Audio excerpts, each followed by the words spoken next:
Hello students, आगे बढ़ते हैं। एक थोड़ा कॉम्प्लेक्स सा प्रॉब्लम लेते हैं। लेट्स सी, है ना, कि आप समझ पाते हो कि नहीं। नहीं समझ पाओ तो दो बार देख लेना, है ना।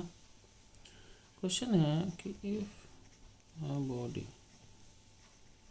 Is dropped from some height, it takes t1 time to reach ground। ठीक है। Now if it is thrown up and down with same speed from that height, it reaches ground in t2 and t3 time respectively. Prove that t1 square is equal to t2 t3। ठीक है, अभी prove करना है। सवाल क्या है मैं समझा देता हूँ। सवाल ऐसा है कि किसी हाइट है बॉडी, ठीक है। तो ये मान लो हाइट दे नहीं रखी, लेकिन मान लो एच, भगवान जाने कितनी है एच। अब क्वेश्चन ये है कि इसको ड्रॉप किया गया, ड्रॉप किया तो इसको ज़मीन पे आने में टाइम लगेगा t1। तो मान लो किसी वेलोसिटी से नीचे फेंक दिया u से, मान लो, तो इसको टाइम लगा t2। और उसी स्पीड से ऊपर फेंक दिया, टाइम लगा t3। और उसी हाइट से ड्रॉप किया ये वो। तो क्वेश्चन पूरा है कि इसका स्क्वायर इन दोनों के प्रोडक्ट के बराबर। ठीक है, अब हम सवाल को करते हैं और मैं दो तरीके से सवाल करता हूँ, ध्यान से देखना। इसमें लगभग सारी चीज़ें नीचे हैं, तो नीचे पॉजिटिव मान लो, ऊपर नेगेटिव मान लो। ठीक है, आपने नीचे पॉजिटिव ऊपर नेगेटिव मान लिया। अब हम चलते हैं आगे, नीचे प्लस ऊपर माइनस। अब हम लोग बात करते हैं पहले की। पहले के लगाते हैं एस बराबर you t plus half a t square. उसका डिस्प्लेसमेंट नीचे है तो प्लस एच, यू ज़ीरो है, एक्सलेशन कितना प्लस जी, नीचे है T square T one square. तो हो गया एच बराबर half g t one square. अब बात करते हैं दूसरे में। दूसरे में क्या है, दोबारा लगाते हैं एस बराबर you t plus half a t square. ठीक है,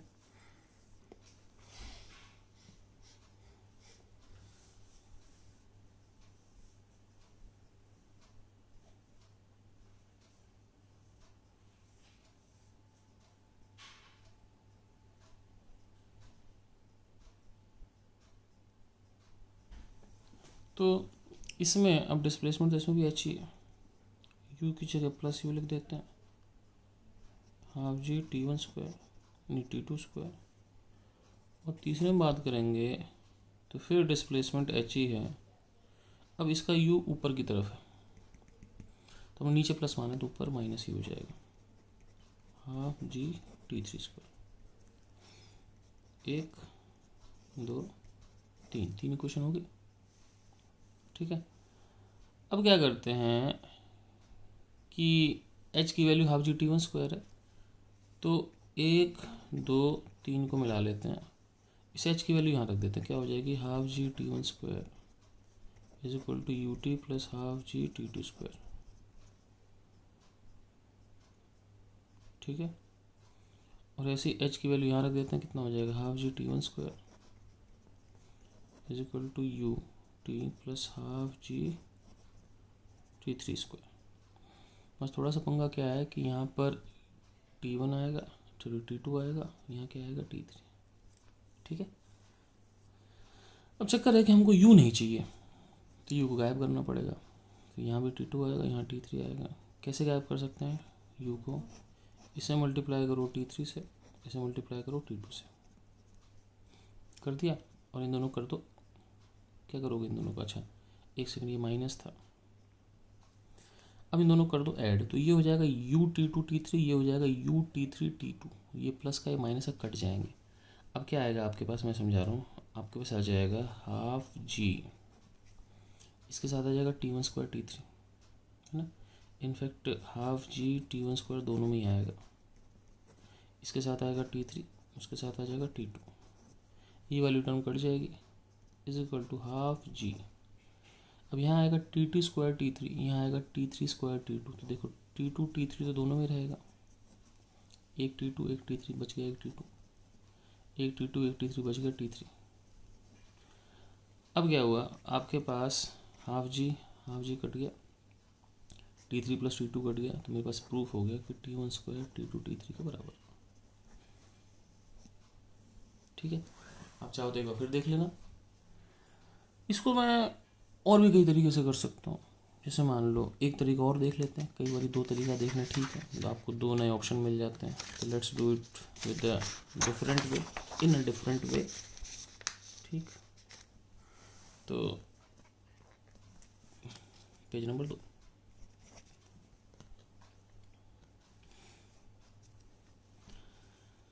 ऐसे करते हैं, इसको छोड़ा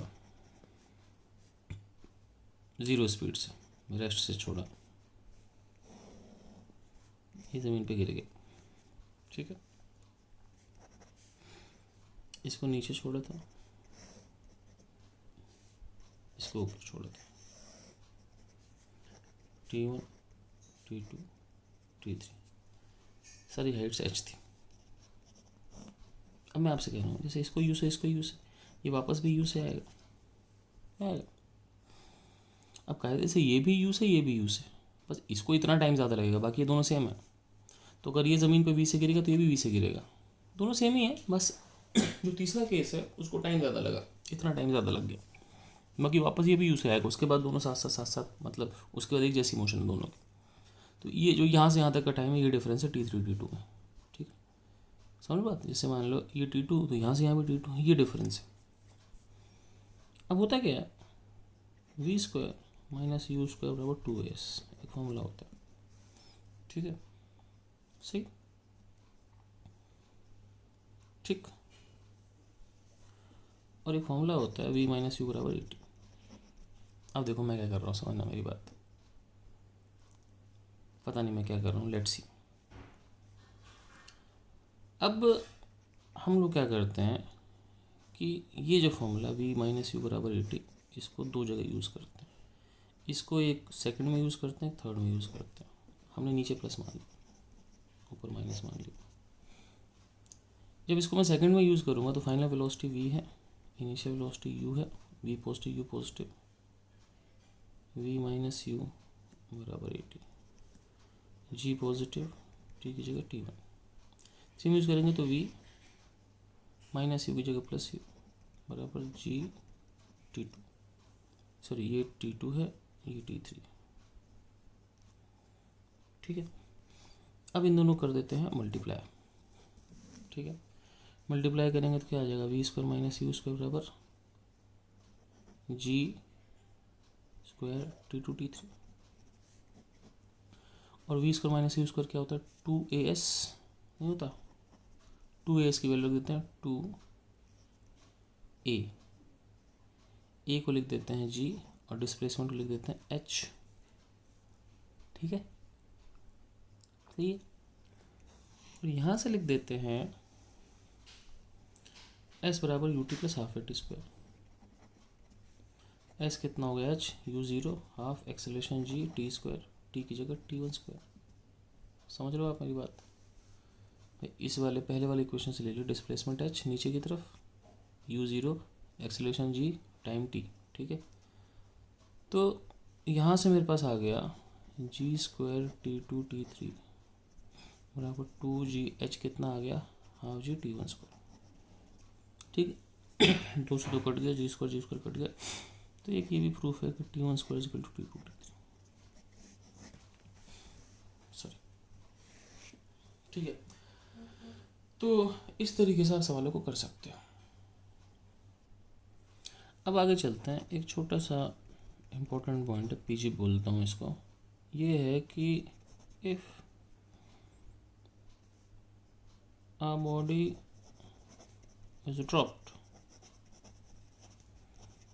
then the body will take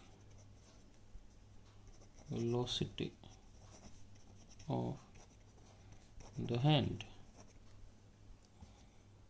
अब इसका मतलब क्या है? इसका मतलब मैं समझा रहा हूँ आपको। सोचो कि ये एक रॉकेट है, धरती से टेक ऑफ हुआ, रॉकेट में खिड़की मान लेते हैं, खिड़की के पीछे मान लो एक आदमी है और इसके हाथ में मान लो एक बॉल है, इसने खिड़की से हाथ निकाल रखा है, कितना सुंदर डायग्राम बनाया, ठीक है। अब मान लो कि रॉकेट 100 मीटर पर सेकंड से ऊपर चल रहा है, तो ये आदमी कितना चल रहा है? 100 से। आदमी का हाथ कितना चल रहा है? 100 से। बॉल भी कितना चल रही है? 100 से, ठीक है। सोचो कि अब अगर ये ड्रॉप करता है चीज़ों को, इस बॉल को, तो ड्रॉप करता है तो बॉल की इनिशियल वेलोसिटी क्या होगी? वही जो थी 100। समझ बात? हम लोग ये सोचते हैं कि ड्रॉप का मतलब u0, वो सही है। अब मान लो आप छत पर खड़े हो तो आपकी वेलोसिटी क्या है? 0, आपके हाथ की 0, तो बॉल की कितनी है? 0, तो आपने ड्रॉप किया तो u0 था। लेकिन ध्यान रखना कि अगर कोई व्यक्ति चल रहा है तो जो उसके हाथों की वेलोसिटी होगी वही बॉल की इनिशियल वेलोसिटी हो जाएगी। तो इस केस में रॉकेट अगर 100 से ऊपर जा रहा है तो बॉल की इनिशियल वेलोसिटी कितनी है? 100 है, ठीक है। तो उसने जब छोड़ा तो बॉल शुरू में 100 से ही जाएगी, बाद में धीमे धीमे धीमे धीमे वो रुक जाएगी, फिर वापस आएगी, बात अलग है। लेकिन ध्यान रखना उसकी इनिशियल वेलोसिटी वही होगी जो कि छोड़ने वाले के हाथ की है, ठीक है, सही है। ऑफ द हैंड और द ड्रॉपर, जो भी ड्रॉप कर रहा है उसकी इनिशियल वेलोसिटी ले लेगा। हमेशा ड्रॉप का मतलब 0 नहीं होता, ठीक है। तो drop is by default 0। Drop का मतलब u0 होता है, बट नॉट ऑलवेज।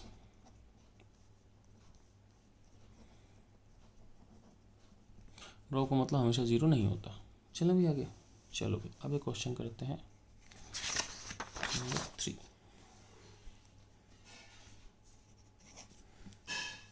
ठीक, क्वेश्चन है an air balloon is at 100 meter height, ठीक है, 200 मीटर हाइट कर लें, क्या फ़र्क पड़ता है। मूविंग अप एट 30 मीटर पर second, if a ball is dropped from it after what time will the ball reach ground? Ball कितने टाइम बाद ज़मीन पर पहुंचेगी, ठीक है। अब सवाल क्या है समझना, बैलून था 200 मीटर था, तो था, यहाँ से बॉल को ड्रॉप किया, तो बस अपनों को ध्यान रखना है कि बॉल को ड्रॉप किया तो बैलून को भूल जाओ, बस सिंपल ध्यान रखना कि बॉल को आपने वेलोसिटी दी 30, अब बैलून का कोई काम नहीं। अब बैलून गया, बैलून मान लो फूट गया, जो भी हो, कुछ नहीं, आपने बॉल को वेलोसिटी दी। ये ऐसे हो गया कि आप क्रिकेट की बॉल से खेल रहे हो और आपने क्रिकेट की बॉल 100 मीटर पर सेकंड से फेंक दी, बस आपका काम फेंकना था। इसके बाद आपको हार्ट अटैक आ गया, मर का फर्क नहीं पड़ता, बॉल आप जियो चाहे मरो एक ही स्पीड से आएगी, आपने उसको छोड़ दिया। अभी बॉल इंडिपेंडेंट हो गई, ये बॉल ऊपर गई, नीचे आके गिर गई, ए बी, ए से बी तक हम लोग मान लो ऊपर पॉजिटिव मान लेते हैं, नीचे नेगेटिव मान लेते हैं, इसे बाय डिफॉल्ट ही चलता है। हम लगा दिया एस बराबर you t plus half a t square. S क्या है? यहाँ से लेके यहाँ गिरा, ये बी यहीं पे है, तो एस कितना हो गया? -200। यू कितना हो गया? +30। एक्सेलेरेशन कितना? -10 इंटू टी स्क्वायर। यहाँ से कितना हो गया? -200 is equal to t minus 5t square, ठीक है। 5t स्क्वायर इधर आ गया तो टी स्क्वायर -60 -40 बराबर 0। एक बार देख लें कैलकुलेशन, 5t स्क्वायर का प्लस 5t स्क्वायर माइनस का 5 से डिवाइड कर दिया, 30t का -30t 5 से डिवाइड कर दिया, और 200 को 5 से डिवाइड कर दिया, ठीक है। हमको 40 चाहिए, -40, तो हमने क्या किया? 8 square -8t plus 2t minus 40 बराबर 0। तो T minus 8 plus 2t minus 8 बराबर 0। टी की दो वैल्यू आएंगी 8 और -2। ठीक है, 8 और -2 आएगी तो इसको गायब कर दो। ठीक है, क्योंकि मोशन शुरू ही है 0 सेकंड के बाद। 0 मतलब जब हमने लॉन्च किया तो 8 सेकंड आंसर आ गया। ठीक है, इसको थोड़ा और कॉम्प्लेक्स बना सकते हैं सवाल को। सवाल कॉम्प्लेक्स कैसे बनाए मैं बता रहा हूँ आपको। तो कॉम्प्लेक्स ऐसे बना लेते हैं कि मान लो ऐसा कोई खास कॉम्प्लेक्स नहीं। मान लो क्वेश्चन ऐसा है कि एन एयर बैलून, नहीं रॉकेट कर लेते हैं, एन भी हटेगा। Rocket takes off from ground with an acceleration of 5 meter per second square. If after 10 seconds a stone is dropped from it, then how much time after the drop the stone will reach the ground? Drop करने कितनी देर बाद stone ground पे पहुंच जाएगा। ठीक है, सवाल करते हैं नेक्स्ट पेज पे।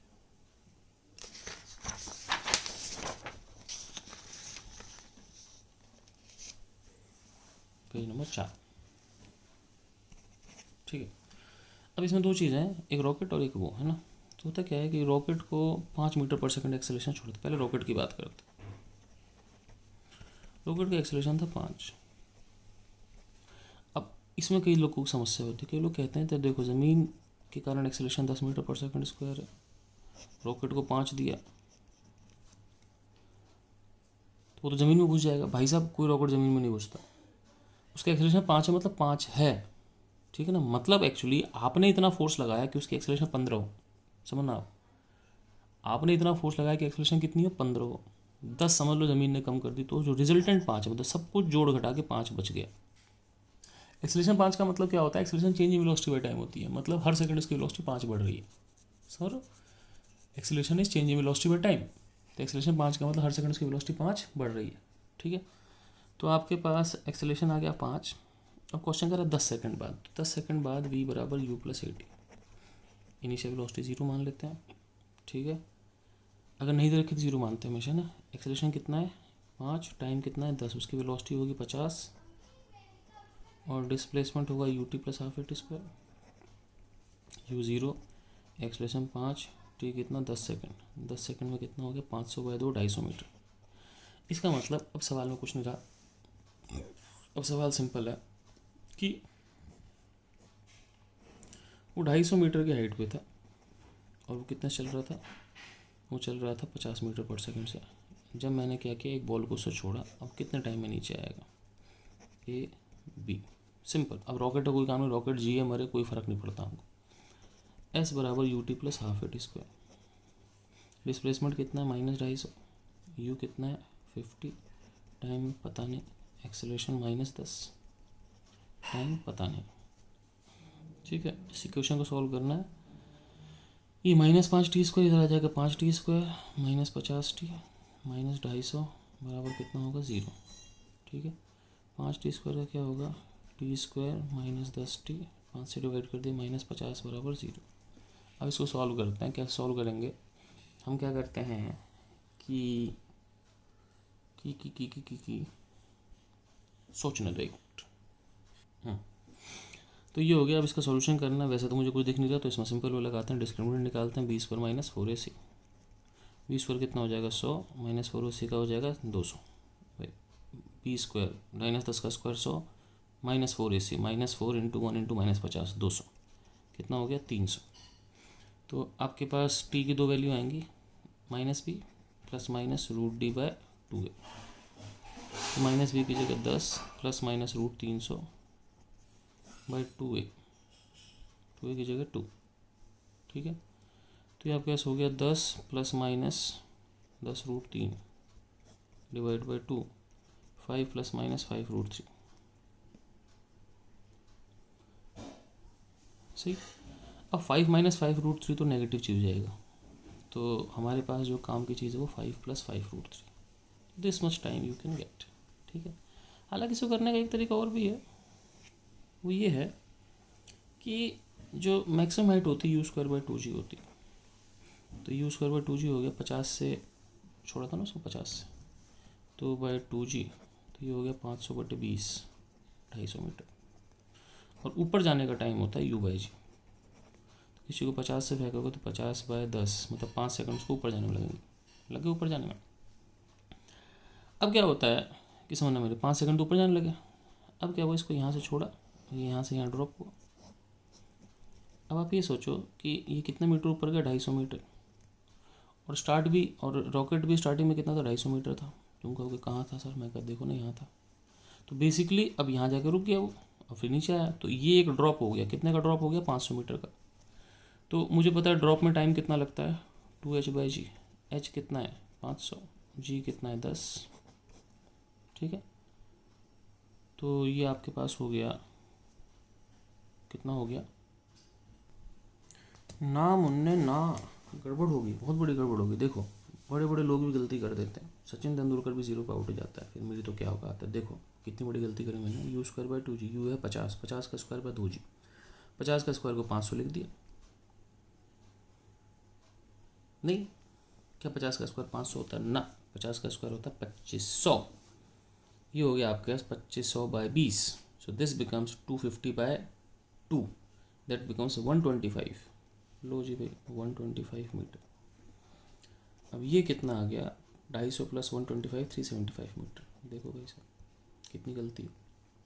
चलो गया, तो ये 375 हो गया, तो ये आपके पास हो गया टाइम 2h/g, 375 डिवाइड बाई जी कितना हो गया, 10।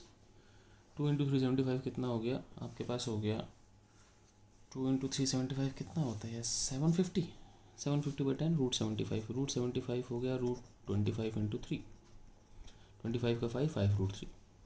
तो यहाँ से भी आंसर वही आता है। देखो ऊपर जाने में लगा 5 सेकंड, नीचे आने में 5√3, तो जो टोटल हो गया आपके पास, टोटल टाइम आपके पास हो गया 5 + 5√3। ठीक है, तो ये आपके पास आंसर हो गया। तो आप इसको दो तरीके से कर सकते हो, या तो ऊपर नीचे ब्रेक कर लो या सीधे इक्वेशन लगा लो, एज यू फील कंफर्टेबल। दोनों में ही टाइम बराबर लगता है, बल्कि इसमें मेरे ख्याल से टाइम कम लगता है, मतलब what ever you feel like. ठीक है, अब इसके बाद हम मोशन ग्रेविटी का एक आध सवाल, मे बी एक ही सवाल और करें, और फिर हम लोग उसके बाद चलेंगे ग्राफ की तरफ। ओके बच्चों, अब आगे चलते हैं कि मान लो एक आखिरी क्वेश्चन कर लेते हैं इस टॉपिक पे। पेज नंबर कौन सा हो जाएगा, 5। मान लो कि if there is a constant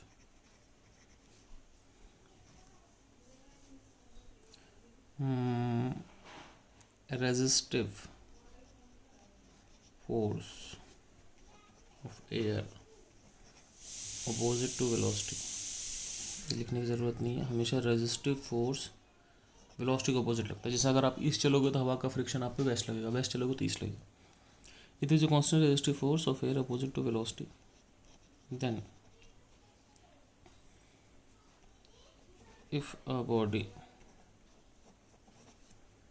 thrown up takes a time t1 to move up and t2 to come down,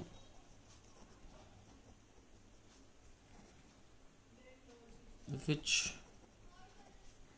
is greater, t1 और t2।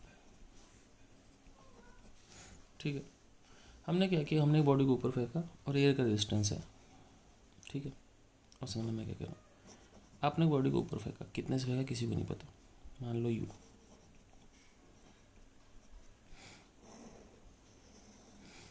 वो ऊपर गया, नीचे आया, ए और सी एक ही पॉइंट है। ऊपर जाने में टाइम लगा t1, नीचे आने में टाइम लगा t2। क्वेश्चन कह रहा है इनमें से बड़ा कौन होगा, तो हम इसको दो भागों में डिवाइड करते हैं, ए से बी और बी से सी। ए से बी ऊपर फेंका, यहाँ जाके रुक गया, यहाँ से फिर गया, अब इसकी नहीं, ये फाइनल वेलोसिटी है, इनिशियल वेलोसिटी जो नीचे आ गया। जब ऊपर जाएगा तो इस पर एम भी नीचे लगेगा। मान लो एयर का फोर्स एफ है, तो ध्यान रखना चल ऊपर रहा है ना, चल ऊपर रहा है तो रेजिस्टेंस नीचे लगेगा, लेकिन जब नीचे आएगा तो ध्यान रखना वेट नीचे लगेगा लेकिन एयर का रेजिस्टेंस ऊपर लगेगा, क्योंकि एयर का रेजिस्टेंस का सिंपल सी प्रॉपर्टी, आप जिधर चलोगे उसका उल्टा चलेगा, ठीक है ना, उसका उल्टा लगेगा। आप ऊपर जा रहे हो रेजिस्टेंस नीचे लगेगा, नीचे आ रहे हो एयर रेजिस्टेंस ऊपर लगेगा। तो यहाँ पे एयर रेजिस्टेंस वेट दोनों आपके पास नीचे हो गया, और यहाँ पे क्या हो गया, एयर रेजिस्टेंस ऊपर वेट नीचे, ठीक है। अब क्या करते हैं कि जो ऊपर जाते समय एक्सेलरेशन है, इसको मान लेते हैं यहाँ पे एक्सेलरेशन a1 है, यहाँ पे एक्सेलरेशन कितना है a2। तो एक्सेलरेशन क्या होता है, नेट फोर्स बाय मास, ठीक है। तो इस वाले केस में आपके पास जो a1 हो गया वो नेट फोर्स कितना हो गया, mg प्लस एफ, नहीं डिवाइड बाय, तो एक्सेलरेशन कितना हो गया g plus F by downwards, downward इसलिए क्योंकि mg प्लस एफ, फोर्स भी डाउनवर्ड है, जिधर फोर्स उधर एक्सेलरेशन, फोर्स नीचे एक्सेलरेशन नीचे। a2 कितना हो गया, net force by mass, net force कितना हो गया mg minus F divide by mass. क्यों, क्योंकि mg नीचे एफ ऊपर। तुम कहोगे सर एफ भी तो mg से बड़ा हो सकता है, अरे भाई हो सकता है बड़ा, लेकिन अगर बड़ा होता तो नीचे बॉडी आती क्यों, बॉडी का नीचे आने का रीज़न ही है कि mg एफ से बड़ा है। ये हो गया g minus F by m नीचे, ठीक है। तो हम लोगों ने देख लिया कि ऊपर जाते समय acceleration g plus F by M में ज़्यादा है, और नीचे आते समय acceleration g minus F by M कम है, ठीक है। अच्छा जी, अब आगे चलते हैं। अब ए से बी और बी से सी क्या करें, तो अब हम छोटा सा एक तिगड़म लगाएंगे। जब हम ए से बी जा रहे हैं तो हमको यू नहीं पता लेकिन वी पता है, फाइनल वेलोसिटी क्या है 0। तो ए से बी तो लगा दो एस बराबर b t minus half a t square, ठीक है। तो एस की जगह मान लो ये हाइट एच है,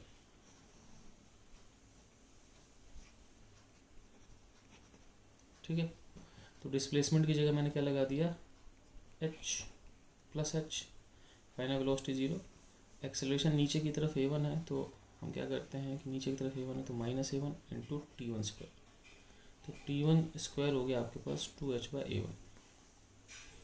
ऐसे बॉडी नीचे आ रही है बी से सी, ठीक है, बॉडी नीचे आ रही है, तो जब बॉडी नीचे आ रही है तो इनिशियल वेलोसिटी 0 है, फाइनल का पता नहीं है, तो इनिशियल से काम करो। कैसे करोगे इनिशियल से काम, दोबारा लगाओ एस बराबर you t plus half a t square, ठीक है।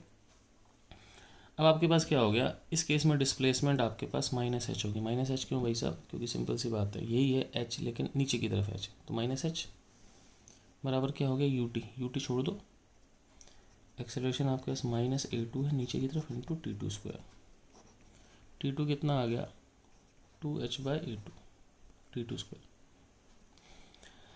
अब टी1 स्क्वायर 2h बाई a1 है, T2 square 2h by a2 है, ठीक है। और मुझे पता है कि a1 g plus f by m है, a2 g minus f by m, मुझे पता है कि a1 a2 से बड़ा है। अब मुझे बताओ कि a1 a2 से बड़ा है तो ये बड़ी चीज़ से डिवाइड हो रही है, छोटी चीज़ से डिवाइड हो रही है, तो ये वैल्यू छोटी आएगी, ये वैल्यू बड़ी आएगी। इसका मतलब t1 जो है t2 से छोटा है या फिर t2 t1 से बड़ा है।